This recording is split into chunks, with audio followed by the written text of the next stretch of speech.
আচ্ছা, কি করছো?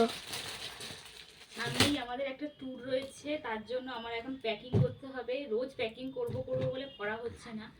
আজকের একটু তাড়াতাড়ি যেহেতু ছুটি হয়ে গেছে, শনিবার পড়ানো থাকে না, তবুও পড়িয়েছি, 1 ঘন্টা পড়িয়ে ছেড়েছি। তো এখন একটু হাতে টাইম আছে বলে একটু আমি প্যাকিং করে নিই, কয়েকটা জামা কাপড় নিয়ে নিই।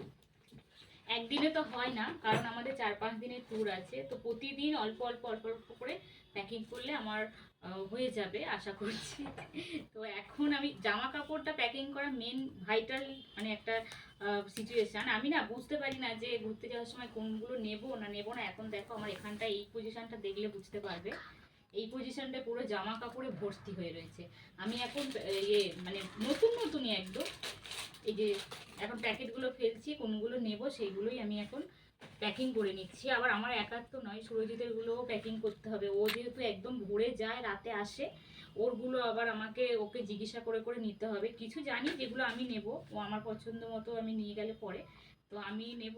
আবার বাকি ওরও নিজেদেরও কিছু পার্সোনাল চয়েস রয়েছে যে কোন কোন জিনিসগুলো পরবে। তো যাই হোক, এখন দেখি আজকে কতটা আমি প্যাকিং করতে পারি, তারপরে আবার রোজ একটু একটু করে প্যাকিং করলে হয়ে যাবে।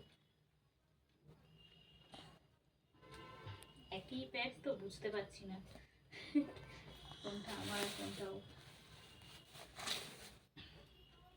আর গরমের সময় তো একটু বেশি ড্রেস নিতেই হয়, কারণ ঘামের একটা ঘেমে যায়। আর আমি সারাদিন যেহেতু কোথাও ঘুরতে যাওয়া মানে সারাদিন ঘুরতে হয় সেখানে, তো এই একটা ড্রেস পরে থাকা যায় না।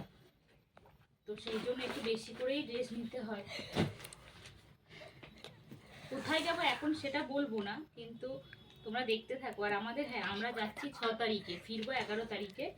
তো কোথায় যাচ্ছি সেটা তোমরা দেখতে থাকো, আস্তে আস্তে আমি সব বলেই দেবো।